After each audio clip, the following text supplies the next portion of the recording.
We have been thinking about community formation centered on Jesus in contemporary culture. And if you do not have a workbook, which feels generous to call it a workbook, to be honest, but if you don't have what we have been working from with all of my scribblings and scrawlings in it, then there are still some available on kind of the podium at the back, so you can grab one and you can have that for future reference. We're going to keep playing with some of these ideas. We're going to keep playing with these images. They're going to keep turning up in things that we are thinking about and that we're doing. So if you are like, I'm not sure we're fully there yet, don't panic. This is some stuff that we're going to keep thinking about. I'm not going to do a complete recap of where we've been because there's too much. And we want to get to the questions. So I have in front of me 14 of your questions that I'm going to chug through. And then if there's something either from tonight as you've been thinking about it, or we know administration begets administration. So if you hear a question answered and then that gives you another 14 questions, you've got some options. You can either write it down and we can talk about it another time, or you can go and speak to Sarah Witherston, who has the roving microphone, and then you can share your question if we have time in the room. Full disclosure, if you use the microphone, you will be on the internet. Your voice will anyway. If you do not want your voice to be on the internet, you can just tell Sarah your question and then she could be on the internet. That's fine. So you got all the options. We're still going to finish at 9, so we might not get to kind of questions kind of from the wild, but if they are burning within you and you're like, I cannot move on unless we ask this question, write it down or send an email or do the whole thing if we don't get to it tonight. Does that make sense? Great, thank you. We are also, as I've just said, we are recording tonight's session for kind of completion in the series, and so we can continue to use it as a tool going forward. If it's absolutely rubbish tonight, then this one won't appear on the internet. So we'll see how we go, because this one is slightly different. So if you are listening to this via podcast or watching this on YouTube, then it wasn't rubbish. Good news. And if you're not, then you'll never know. All right, great. So I am going to chug my way through some of these questions. I will do my best to make that interesting for us and explain as we go along. But yeah, you are welcome to still be thinking, still be asking questions. There is a notes page on kind of the back of your workbook. So if it's helpful for you to be scribbling down or just drawing your own pictures, that's absolutely fine. Okay, let's get into this. All of these questions have been asked in love. All of these questions are good questions. All of these questions are, I haven't been crying about it for a week. All of these questions are, so let's just get that out there now. I haven't had to not answer any and phone anybody and be like, why are you so cross with me? What's wrong? Unless I've just completely misunderstood the tone of any of these questions. So come with me on this adventure. I'm going to read the question, and the tone is my tone because the person or persons who has asked them is not doing that bit. I'm doing that bit. Let's see how we go, hey? I'm not sure we'll get to all 14. First question. Some burnout is being experienced and a review of operations has taken place. So good question, good awareness. And this is a review of kind of where we're at in community formation. So in your book, page 3, everybody's favorite picture every week, steak and lobster. That's where I think this question is fueled from. And so the question, again, some burnout is being experienced and a review of operations has taken place. And the answer to that is yes and no. Yes and no. The ask to me when people were interviewing and consulting, the Holy Spirit and what was going on and people were trying to work out what's happening, the ask and the invitation to me to have the privilege of leading Elam Life Church included a review of absolutely everything that we're doing and how we're doing absolutely everything that we're doing. And so with the steak and lobster slide, it's a reference to burnout being a consequence of historical method, but I'm talking much more broadly. I'm talking much more broadly about the awareness that we have in the church, capital C, church. So across everything that's happening, as we kind of lick our finger to the wind and see what's going on in the wider world. Yes, there are some elements that locally here, there were some things that I felt, if we were to push people in this direction right now, some things would go snap. I don't know if you've ever pinged a hamstring, but that's kind of how it felt in some areas a little bit of like, ooh, we've just got to ease off here a little bit so that we can continue to run over distance, right? So we want to run for a long time, and we want to run together, and we want to run at a decent pace, but for a long time. And we're not trying to snap anybody's hamstrings or anything else. So I felt it was right, and the team supported me in that decision that we just lifted a foot off the gas a little bit. But what I'm using the steak and the lobster to talk about is more generally consequence. And so in the wider world, it's a conversation about consequence. It's a conversation about, hey, some things have happened in the world, on the face of the earth. This will be familiar to you in your family dynamics, in your place of employment, in your, bus timetables. They've closed the road that I drive along to get here, and it's very stressful to me. That's steak and lobster, right? There are consequences to people's actions. Some of that is we're not apportioning blame to anybody, so we're not looking for, well, why is everything different? Consequence. It's a tool to talk about consequence. So the burnout is on the bill as a consequence, some locally, but more generally, I'm using that as a tool to talk about how I believe we kind of see some things in the wider world. And we talked a little bit in that session about just that general sense of when you talk with people, when you connect with people, hey, how you doing? What 99 times out of 100 do you get back? I'm tired, right? 99 times out of 100, you get, maybe it's just me, I'm tired. And that's legitimate, that's part of life. And I think as we are seeking the kingdom of God, there's another way to be. Imagine living not being tired. Can you imagine that? Supernatural. And so we deal with consequence. So I'm using those tools in that way. On the theme of steak and lobster, question number 2 says this. We have been dining on steak and lobster, but now the bill is in, so fills my heart with gladness. Somebody was listening. Now the bill is in and needs to be paid.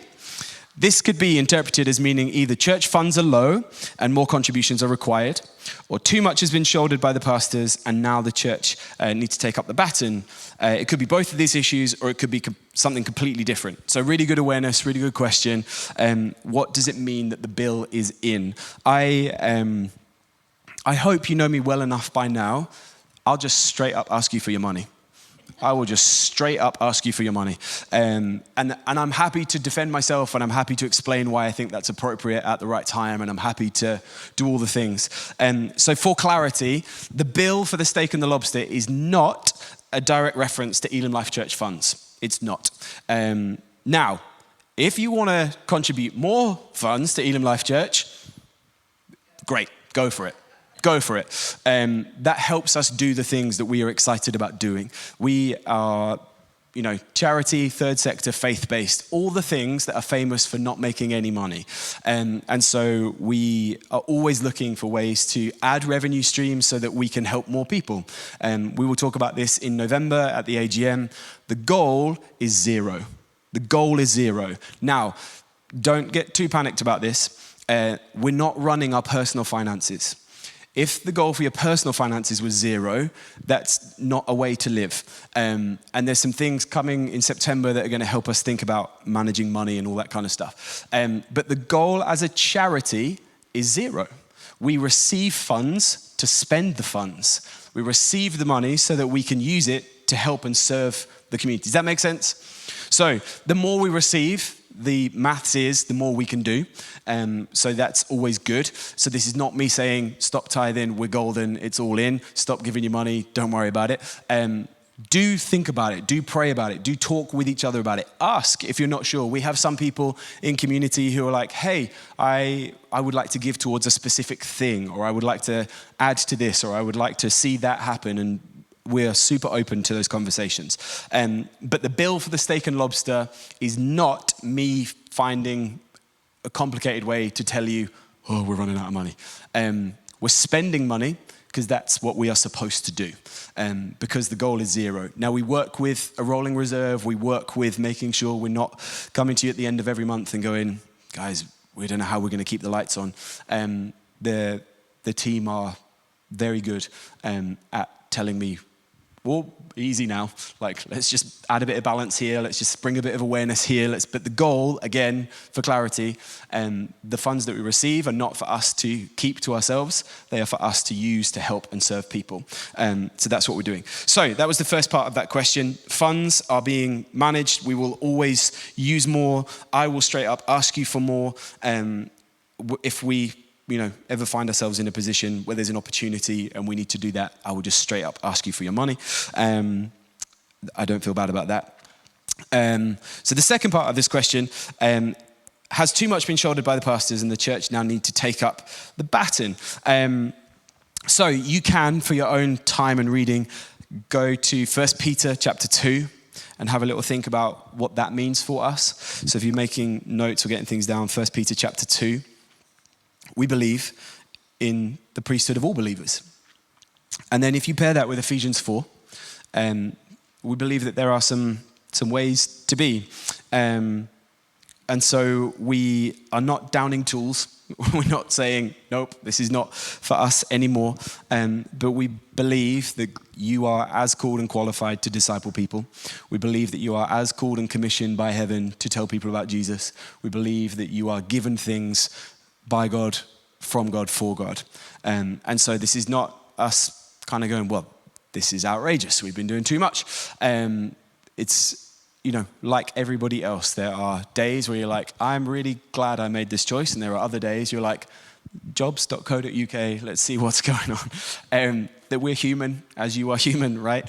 But we believe in the priesthood of all believers, not the limits of individuals who have gifts and skills, natural abilities. We've been teaching our teenagers about this week, natural abilities and spiritual gifts. And if you're looking to kind of pad that out in your own life a little bit, you can read 1 Peter chapter 2 and you can read Ephesians 4. And so it's not that too much has been shouldered by the pastors, it's just we want to get the distribution right. We want to get the distribution right in how we do that. Does that make sense? No? Good. Again, you can ask questions about the questions. So this is not, again, me finding a creative way to tell you we're downing tools. This is me explaining to you why it looks different. This is me explaining to you why it's going to continue to look different as we go on.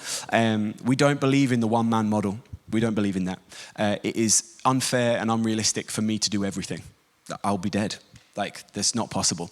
In the same way, it's not fair or reasonable to expect you to do everything. And so what we do believe in is a picture of community that's representative of Jesus, and then how we function looks different, and that we believe in that. We believe that some of us have different skills and gifts and abilities, and it's right to create opportunities for those to be used to serve the community, to honor God. That's where we're going with that. Okay, question 3.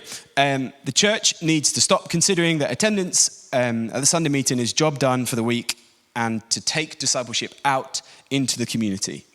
Yes, correct. Yep, absolutely. So let me read the question again so that for those of you kind of hearing it the first time, understand what I'm saying. The question was this: the church needs to stop considering that attendance at the Sunday meeting is job done for the week, and what we need to be doing is taking discipleship out into the community. Absolutely spot on. That is exactly what we're encouraging us all to think about. With the follow-up, how can we help you do that? We want to know what you need, what it looks like for you, where you are. Can we help and support? I believe that, again, so part of where we have been, 1 Peter 2, Ephesians 4, if I am to say to you, hey, what's Jesus talking to you about? What's Jesus asking you to do? Then I want you to be able to tell me what Jesus is asking you to do, followed up with, amazing, how can I help?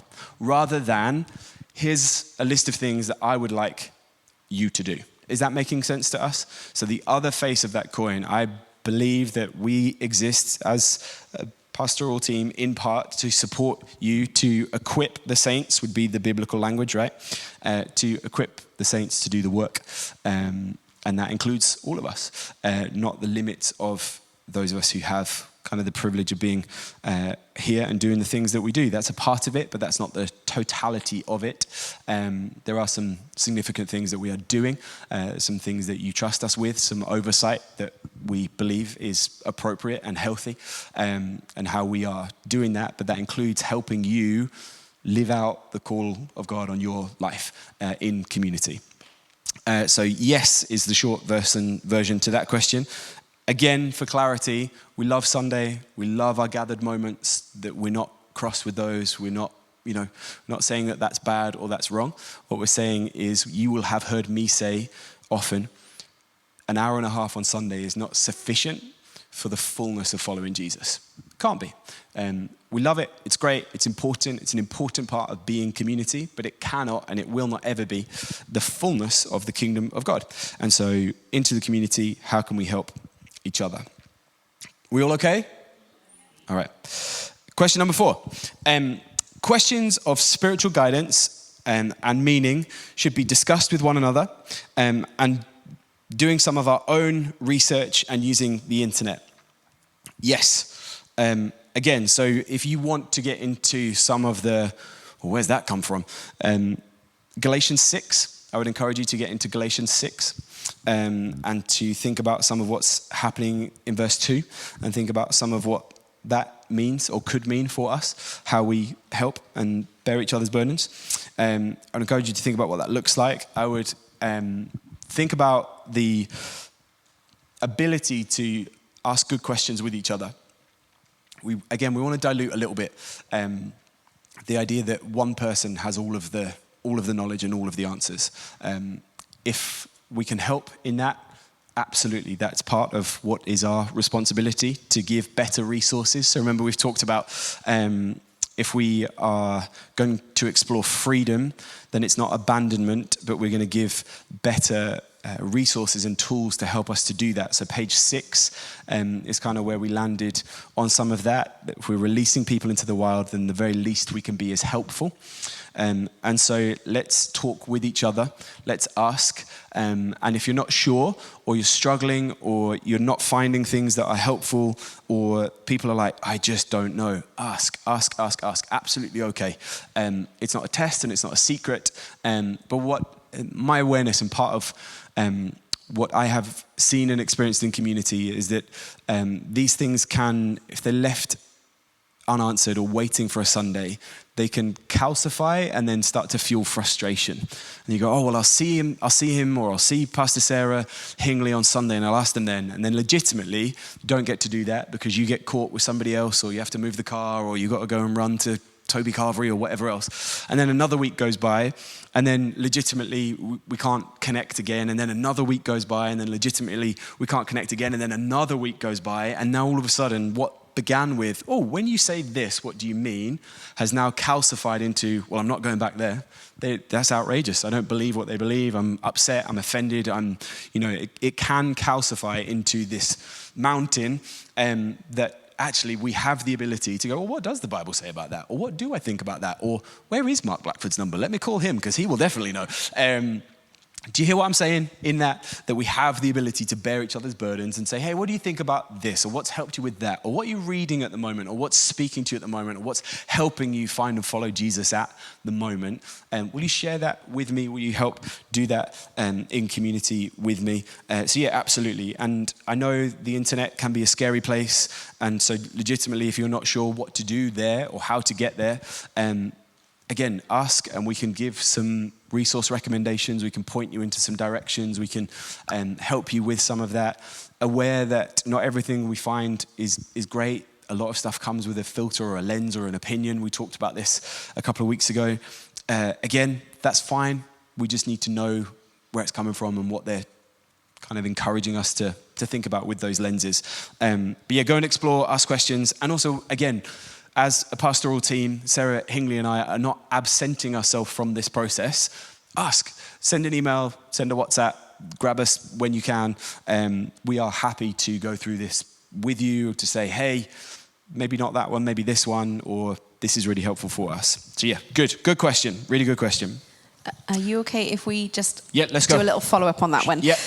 So one of the questions was about going to church on a Sunday, isn't it enough? So besides this idea of discipleship, what can we do in the rest of the week to help us to be closer to Jesus? Great question. Some of those tools we are gently and not so gently encouraging us to think about. So spaces would form a part of that. Again, if you're not in a space in any capacity, or there's not one that kind of meets your needs, I'd encourage you to think about what that could look like for you. Being together, I am an advocate of solitude. I think there is a huge amount that we bring to community when we take seriously, and so the language I would use and have used in here, when we take seriously the ownership and responsibility of our own spiritual life. So there is a quote that I think, I've used before from a man committed to kind of figuring some of this stuff out, and said, my paraphrase, we can't take the spiritual life seriously until we take solitude seriously. And for all the extroverts and connected people, they're like, absolutely not. But I would encourage you, start like 2 minutes, like 90 seconds. It doesn't need to be a full day. It doesn't need to be weeks at a time. When I'm not saying the only other way you can connect with Jesus is a silent retreat somewhere. What I am saying is what happens when you turn all the other inputs off. When you have the opportunity, instead of waiting for somebody else to lead you to Jesus, when you take seriously your responsibility to follow him and say, all right, Jesus, here I am. And then you wait. And then wait.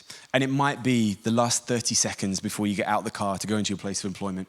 It might be the first thing you do while you've got a child like jumping on your head at 6 o'clock in the morning. It might have to belong to your internal world, right? I'm very aware that the lives that we live, this idea of solitude can be attached to, well, that's all right for you, but I've got tons on. That's all right for you, but I've got to go to work. I've got to mow the lawn. I've got whatever else. I think you can do both. I think if you can find 20 seconds and say, and so what might be helpful, and you're allowed to not like this, have a look for some other prayers that other people have used in the 2,000 years that other people have been loving and following Jesus. Some that have gone before us have written some things down for us, and they love Jesus as much as you love Jesus. And some of them have written some things down that in the absence of us being able to produce what would be our Pentecostal preference, sometimes we can lean into what those that have gone before us can help us with. And so things like 20 seconds in the car before you have to go to Aldi, and you don't know if you've got the emotional capacity to be elbowed in the face trying to get Nordpack, and you don't know if you can cope with them not having the big bite in, or you don't know if you can cope with the middle aisle chaos, might look like, Jesus Christ, Son of God, have mercy on me, a sinner. 20 seconds.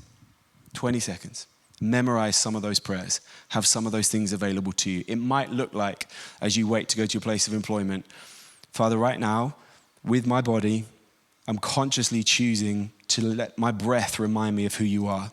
As I breathe in, my spirit receives your peace. And as I breathe out, what's not of you will not belong in my body, right? Learn some of these things. Learn some of these tools. We're Pentecostals. We do all the mad stuff. Like, you can raise your hands in Aldi. That's us. That's what we're about. You can get to the middle aisle and give it a hallelujah. That's us. That's what we do. We follow Jesus in the wild all the time. If you do not pray in tongues, start praying in tongues. And we're already weird. We're already weird. How much weirder can it get? Don't worry about it. Some of us are going to run out of words to say. Let the Spirit say them. So some of us are going to run out of time to manage neatly and tidily.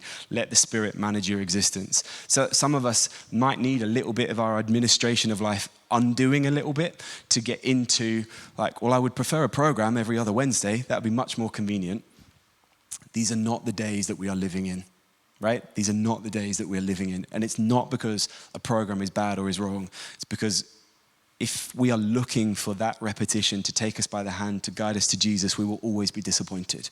He's ready to meet us at all times. He's ready to engage with us at all times. So what can you do outside of a Sunday? You can be brave, and you can say to somebody who you think might be a few steps ahead of you in their walk with Jesus, hey, can I get a coffee with you at some point It can be decaf, I won't judge you.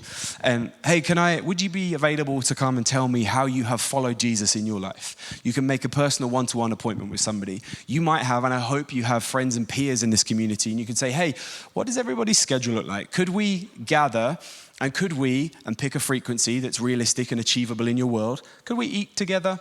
And instead of stressing everybody out about, I haven't got budget to feed people and I don't know where that's going to be, and could you bring something? Could you bring pudding, and could you bring some bread, and could you boil more pasta than we're ever going to need? And can you and between us, can we do that and be really deliberate about, I'm going to be really honest with you and say, I don't know where Jesus is in my week this week. Will you help me? Will you help me? Or to say, guys, he's woken me up with a dream again. He's spoken to me again. He's moved in something again, and tell those stories. We have the technology, so you can do that in the group chat.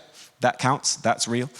So you have your own individual responsibility, you have the awareness of in community, and then you can look for opportunities outside of that. So what might that look like? That might look like an opportunity, not a duty, but an opportunity to give something of yourself, your time, your resource away to another.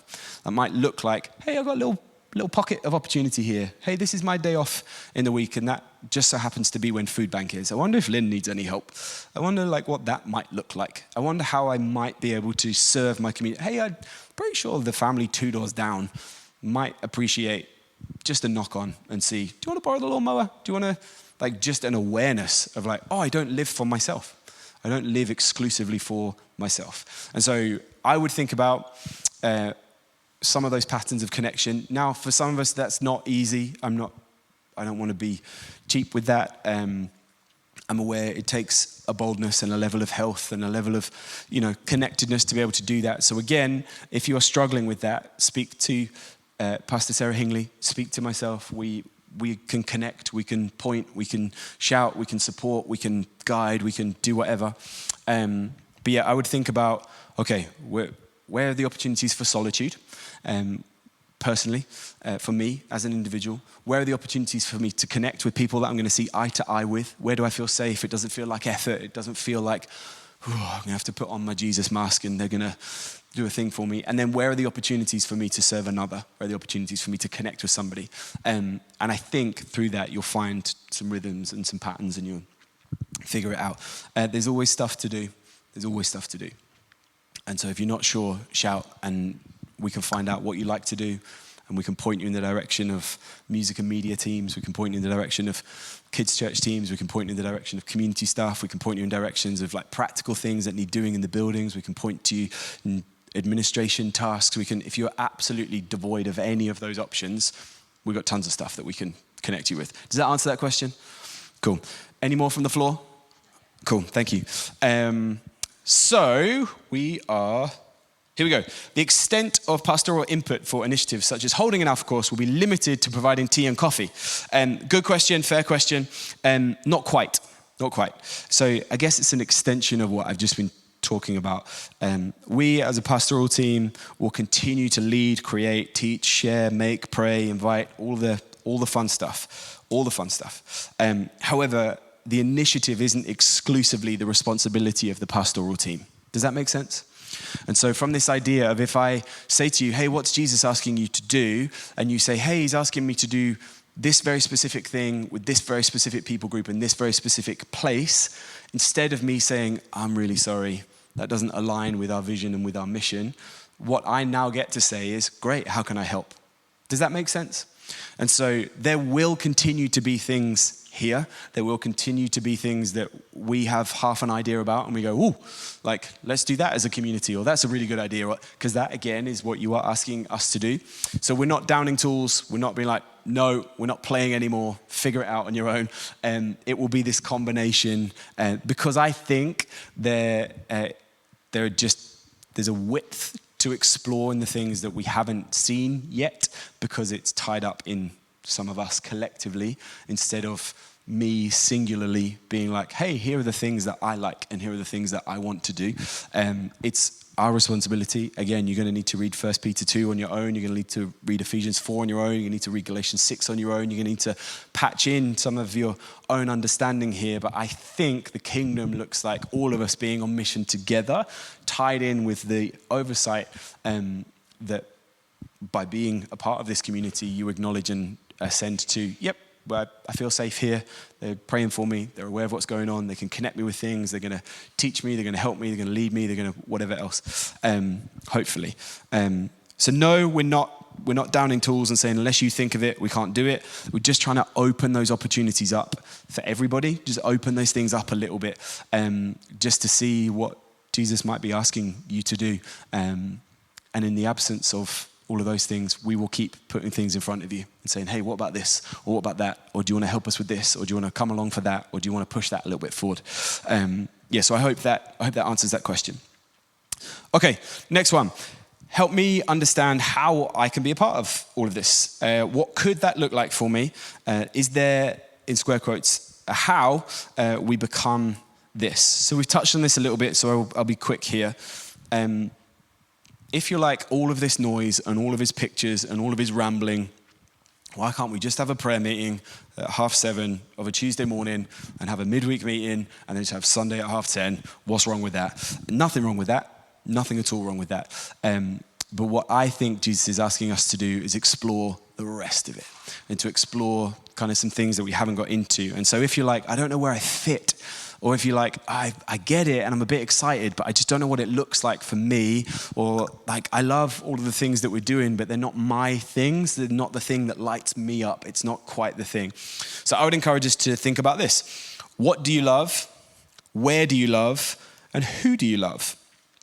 And then pray like you have never prayed before. I'm being serious. Pray like you have never prayed before about what do you love, where do you love, and who do you love? And then I think there might be some of the how starts to come out of that. I think as God teaches us to see people, places, and things from that perspective, I think it starts to change. And pray that prayer of, Father, what are you saying to me about the what, the where, and the who? What, where, and who? Will you talk to me about what that looks like? And then I think that how might start to become a bit clearer for some of us. I think I don't know, this all sounds a bit new, a bit floaty and a bit weird, and I'm not sure how I feel about it, and I don't know where I fit with it. I hope some of you are like, no, I get it, let's go. Why are you still talking? Let me go. So I acknowledge that both ends of the scale exist, but if you're not sure, genuinely, we talk as team. We want everybody to feel like we're on mission together today, so you're not forgotten or left out. It's not an age thing, it's not a demographic thing. We've talked about we're growing younger, we're deliberately saying no to some things so we can say yes to other things, but that's not an exclusion of all of us. So pray like genuinely never before. What do you love? Where do you love? Who do you love? And then I think how we can become a part of this gets a bit clearer. Okay, any Bible accounts particularly helpful or inspired or speaking to you about approaching life following Jesus? So I'm going to rattle off some references for you. If you're not stressed, don't worry about it. But if you are interested, what shaped and formed some of where we are. So the gimme, the starter for 10, is always Genesis 1. It always is. Genesis 1. And if you want to turn a couple of pages, you can get to Genesis 3. I've just picked some of the broader headline places. I haven't got lost in all the weeds here. So if you're taking notes, these are just chapter references. So Matthew chapter 6, I've spent huge amounts of my life in Matthew chapter 6 privately. It's really formative to how I think and what I think about the kingdom of God and what we're about. So if you're like, where is all this coming from? Over-invest in Matthew 6, and then I hope some of what we're talking about and thinking about and seeing will start to click in with Matthew 6. Luke chapter 6, Acts, all of it. That's, it's not an accident that we're plodding our way through it this summer. And not just for 2:42, not just Acts 2:42. We see in Acts this moment, it's this catalytic moment where everything that has defined the kingdom of God is now being changed and transformed, and it's now happening without Jesus present in physical form. That should start to speak to us. We should start to go, oh, that looks like me. Like that feels familiar in here. There are some things in there. We're not trying to replicate Acts. Let's be super clear. I think as Pentecostals, we get a bad rap for going, well, actually, the real church looks like Acts 2:42, so that's what we should be doing. That's not where we live. That's not the time and place that we occupy. And so we've got to be a bit smarter than that and lift out, like, okay, well, what's God teaching through this moment? What does this help us understand in the days that we are alive and the places that we have been put in? So Acts will take you on that adventure. Romans 5, I hope everybody reads Romans 5 way too often. We should all be reading Romans 5 with our breakfast. Don't get weird about it. That's a turn of phrase. But Romans 5, Romans 8, Ephesians, I'm never sure whether people are fed up of Ephesians or still a bit like unsure how to approach Ephesians. So what I've done is kind of topped and tailed Ephesians. So Ephesians 1 and then Ephesians 4. So if you're not sure, Ephesians 1, Ephesians 4. And then we read the thing cover to cover. And so Revelation 3 and Revelation 19. Now, I'm not scared of Revelation, and you shouldn't be either. There are some dreadful thoughts about Revelation, as there are dreadful thoughts about Matthew, Mark, Luke, John, Acts, Romans, Corinthians, the rest of it, right? Don't be afraid of Revelation. Is it confusing? Yeah, it is. Is it indecipherable? No. There are good resources and good tools and good people who will help us do that. I have been asked throughout my 15 years of doing what we do now, when are you going to do a series on Revelation? Never. That's not intelligent. That's not a good way to lead a community of believers. It demands respect and time and space that 20 minutes once a week isn't sufficient to do that. We would only all end up being frustrated, or we would do a really bad job of it. But that doesn't mean we shouldn't read it. It doesn't mean we shouldn't understand it. You do not need to be afraid of it. You do not need to get lost in the weeds of some of it. And so read Revelation 3, read Revelation 19, and see how it starts to shape and inform what we're doing here. So Genesis 1, Matthew 6, Luke 6, Acts, Romans 5, Romans 8, Ephesians 1, Ephesians 4, Revelation 3, Revelation 19. And as you get into any of that stuff and you're like, what on earth does that mean? Honestly, send the email, ask the question. I love doing that stuff. There's a time and a place that's appropriate to do that stuff, and it's not Sunday morning. It's not supposed to be. So don't be stressed about that, please. Can you hear what I'm saying here? This stuff really matters, and so because it really matters, we want to treat it with the respect that it deserves. And I'm also not saying people shouldn't do a series on Revelation on a Sunday. That's not what I'm saying. Just remembered them on the internet. That's not what I'm saying. If that's what Jesus has asked somebody to do, yes and amen, do that. People should teach Revelation. People should get into it, absolutely. The format that we have available to us, that we are investing in, just means I wouldn't be able to do a proper job of it in the way that we're set up to do that. But we absolutely read it, we absolutely talk about it. Okay. How does this work as a Pentecostal church? What about the Holy Spirit in this? Completely fair question, good question. We are not planned to paralysis. We haven't got things locked in so hard that if the Spirit moves, we're like, well, we should have told us that 18 months ago, because that's when we made the plan. It's all on the plan disc, and that's locked in, done. Genuinely, I think we can misunderstand some of the moving with the Spirit. We genuinely, as you do, genuinely seek the Holy Spirit as we plan. And so we genuinely were seeking the Holy Spirit for this year when we planned it a year ago. We genuinely were seeking the Spirit of God as we were planning it. Now, do things change? Yes, absolutely. Can the Spirit of God move and take us in a different? Absolutely. And we want to remain open and receptive to that. But we are creedal. What that means is that we have some things written down that we believe. And so it's always going to be within the boundary edges of what we say we believe. And so we're not, I want us to be clear, like movement of the Spirit is not abandonment of what we believe because something shiny is happening over here, right? It's faithfulness to Jesus. That's what a move of the Spirit is. The move of the Holy Spirit is a revelation of the glory of God. It points us toward Jesus, which is lining up with what we believe he's asking us to do here all the time. And so we are seeking the Spirit, we are following the Spirit, we are open to the Spirit. We are Protestants. Well, let's not get into the Reformation right now, but there are some clues in the name, and that the protest wasn't over with the articles being pinned on the door. And you will either know your church history and understand that joke, or you won't. And if you don't understand that joke, save yourself the heartache. Don't get into it right now. But we are Protestants, and so we are not looking for a system of administration. We are seeking the living God. At all times, with all things. And we're not knocking anybody else when we're doing that. We're not saying that we're right and everybody else is wrong. What we're saying is we are open to the Spirit of God telling us where we need him and what we are to do in response to that. But that will always be within our creedal commitment. That just means some things written down that we believe. Rituals serve, but they cannot save. That's what I've got written down. And so we will use the tools that we have available to us, but we are always seeking the face and the voice of God within the healthy creedal boundaries, using ancient and modern ritual to follow Jesus in everything that we do. Everything that we do, which is a cover all the bases way of saying we are always seeking the Spirit of God. Always seeking the Spirit of God. And I believe deeply that the Spirit of God speaks to us as we plan, as we prepare, as we have you in mind, as we are prayerfully considering what to bring into community. We have your faces and your voices in mind as we are seeking God for the things that are going in the diary.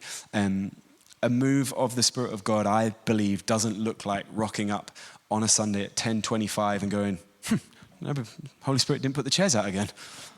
Now what do we do, right? There are some things that we partner with the Spirit of God in, and that we have an opportunity to say yes to Jesus in. So Pastor Sarah Hingley and I have been messing with the chairs today.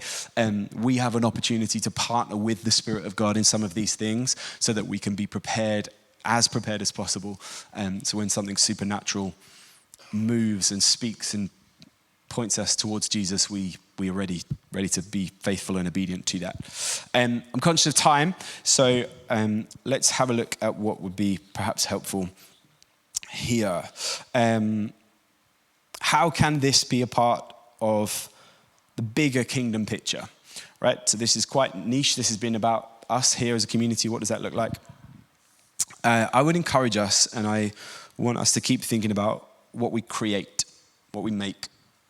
And so the idea of helping us to see the opportunities outside of administrating a rhythm of Sunday to Sunday opens us back up to the possibility to create. And I have written down some quotes to defend myself. And I'm going to go on to talk about creation and what our creative best is and why I think that's important. And for everybody that doesn't hold a paintbrush, you're getting hooked back in. Creativity is not just visual art. And so let me give us some quotes, some people you've heard of, and maybe some you haven't, to defend myself. And then I want to speak to what our creative best is, because that's language that I use a lot. And so Martin Luther King Jr., we nearly got sucked into the Reformation again then. Martin Luther King Jr. said this: "We need to recapture the gospel glow of the early Christians who were non-conformists in the truest sense of the word and refused to shape their witness according to the mundane patterns of the world." And I think what he was talking about there is if we slot into this groove of how community formation functions outside of the supernatural, we'd be as well to join the golf club, right? Now, I say that with love. I love golf. I love the golf club. I'm not very good at golf, but that's a separate conversation. So I'm not knocking the golf club. What I'm saying is there has to be something about what's happening in here that doesn't look familiar to people.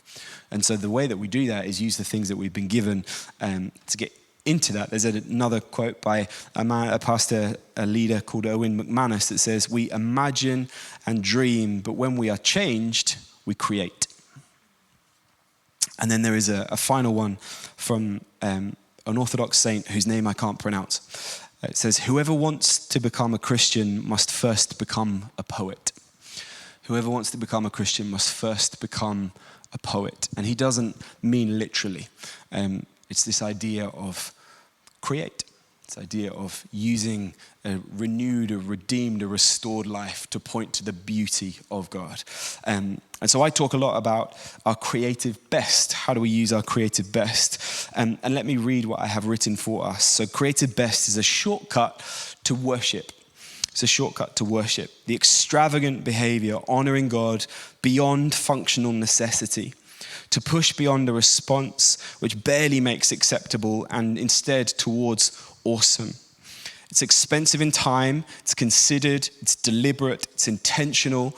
It includes visual art, written and spoken word, it's community action and community involvement, it's music, it's making food, it's caring for the least, the last and the lost. It's a way to communicate our spiritual, our internal thankfulness towards God in physical form with physical mediums. It's the actions of a renewed and a redeemed existence on the earth. What we do matters. What we do with what we have matters. And so instead of saying that every time, what I say is, what's our creative best? What's our creative best here? Hey, we want to let people know that this thing's happening. Great. What's our creative best in letting them know that that's happening? Hey, we want to feed people. Amazing. What's our creative best in how we feed people? Hey, I want to love my neighbor. Amazing. What's our creative best in loving our neighbor? Hey, we want to lead with praise. How do we lead with praise? What's our creative best in praise? Hey, I want to be honorable in my place of employment. What's my creative best in my place of employment? Hey, I want to love my family in a way that points to Jesus. Amazing. What's our creative best in how we love our family that points towards Jesus? Does that make sense? You're going to hear this language a little bit more frequently. We're going to talk about our creative best. And it's not just so that we all feel like we don't have to wear shoes and socks anymore and we're all like, hey, like we're going to hang out with Jesus and see what happens, man. That we'll do some of that too. And it's not the limits of visual artists. So for those who do not create in that way, the point is to bring you into the adventure, not exclude you from it. For you to go, oh, well, I cook dinner every day. What's your creative best in how you feed your family? What's your creative best in how we use the things that we have been given? What's poetry in our life? Some of you literally write poetry. Do that more. Some of you use words. Some of you use pictures. Some of you use sound. Some of you use care. Some of you use attention and community. Do you hear what I'm saying? Our creative best is the redemption of our existence. And we believe, I kind of need to wrap up with this because we're over time. But we can, again, so let's do a callback, the branch of the tree that we live on, we can be a little bit disconnected from our physicality. What do I mean by that? In that our hope is for eternity, but we're alive today. And often we can disconnect our being alive today and we defer all of our hope to tomorrow. Tomorrow's not real. Tomorrow doesn't exist. Only today is real. Only right now. Right now. Only right now. And some of you are like, whoa, starting to feel like Eastern mysticism. I'm not sure how I feel about this. No. We believe God exists outside of time. So God doesn't even believe in today. Let that freak you out for a while. God exists outside of time. And so he's not waiting for something deferred to a point that's never attainable, that we'll never get if tomorrow never comes, right? Ronan Keating. It's not actually Ronan Keating, but that's my frame of reference for it. If tomorrow never comes, I'm struggling and I'm striving for something that I can never achieve. Instead, I am embodied, filled with the Spirit of God today. And what has helped me kind of figure some of this out is somebody that I listened and learned from was talking about his commute. He does his commute on his bicycle. And after I finished judging him, and Alan, and David, and others, I started to listen to what they were saying. And he was saying, he lives in a part of the world where it rains a lot. And he's like, I used to get so annoyed and frustrated. And I was doing this commute on this bike, and I was putting all these clothes on, and I was miserable, and I was disconnected. And then I realized that that was a choice that I was making. And then I had the opportunity to go, oh, I can be present in my body. I am being rained on right now. What does it mean to experience rain in this moment? And I think we need to do a bit of reattachment to when I'm hungry. What does that mean? So we're going to go on, spoiler alert, this might not make the cut for the internet. Next year, we're going to talk about some formational things that help us. Hunger will help you find and follow Jesus. We believe in fasting. We believe in fasting. What does that mean? That means when it gets to lunchtime, my belly rumbles and I go, I'm hungry. Why haven't I eaten today? Oh, because I need Jesus more than I need anything. Because I need Jesus more than I need anything. I'm getting rained on my bike. That's so annoying. Or it's not this weird glass half full kind of toxic positivity. It's like, Jesus, you have given me a body. I'm alive right now. Let your kingdom come right now. Not a deferral to a tomorrow that I can't own or have possession of, but a today that you have given me breath in right now. Jesus Christ, Son of God, have mercy on me, a sinner. Let your will be done in and through me for the things that you want to see, that you want to say, that you want to do, for those that don't know you yet, for those who don't love you yet, for those having a hard time, for those who do know you. How can I help? Do you hear where we're going with some of this? Instead of, I'm going to be miserable until Sunday, and I'm going to tell somebody about it, and they'll have to fix it. Like, Sarah Hingley's really good. She's not that good, right? There are some things that we're going to have to work with each other on, and I think being conscious of how can I recognize what have I been given in my body, what's my created best, what does that look like? And then the last question was, who is Melchizedek?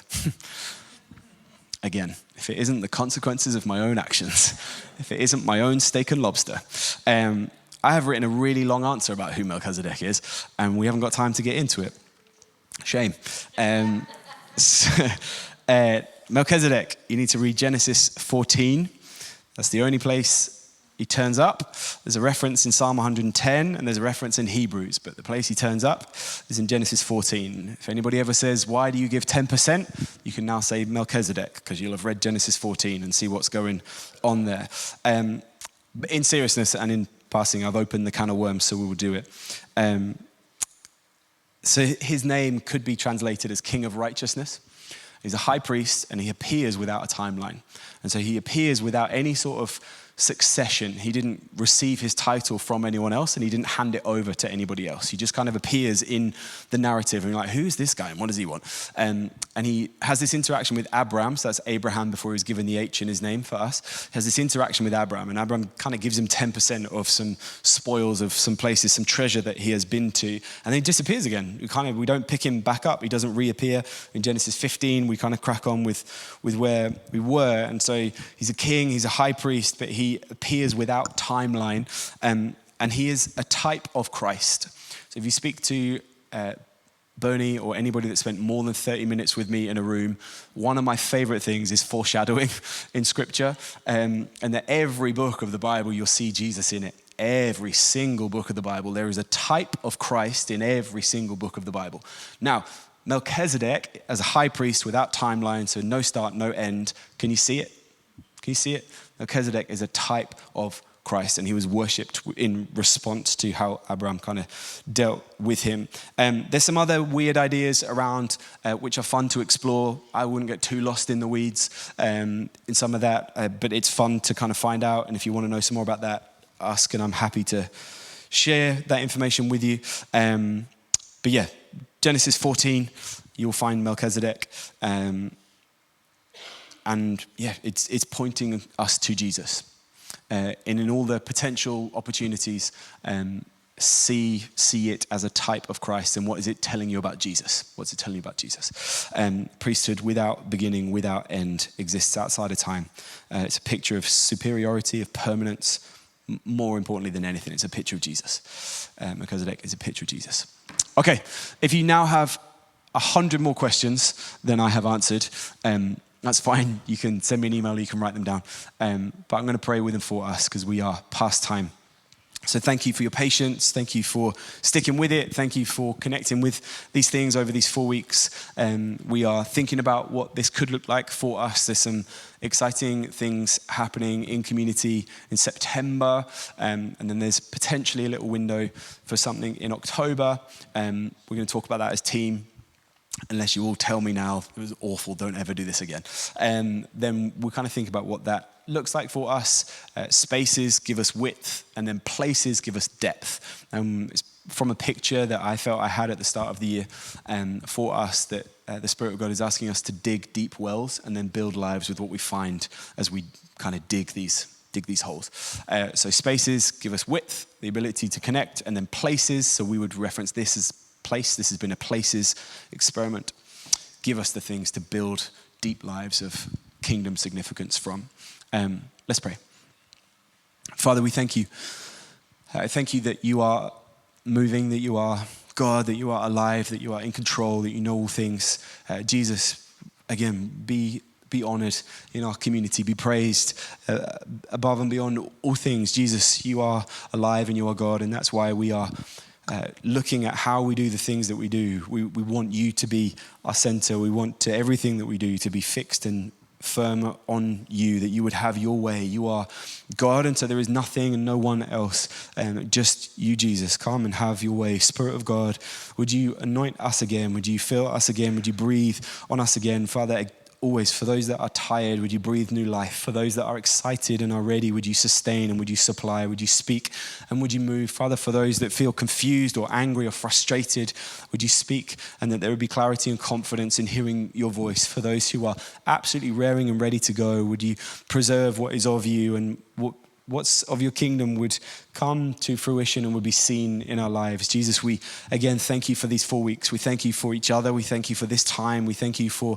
being able to make space. We have said no to other things so that we could say yes to being together in these 4 weeks. Jesus, would you be honored in our saying yes to being together? Would you be honored in our desire for community formation that's centered on you in the days that we are alive? Would you use our words, our thoughts, our creative best, the things that you want to do in and through your people so that you are honored as head of your body. Jesus, have your way, we ask in the authority of your name, King Jesus. Amen. Amen. Thank you so much. We are 11 minutes over. I have no way to compensate that for you other than to say there are biscuits if you want biscuits on the way out. Have a phenomenal rest of the week and we will see you soon. Thank you.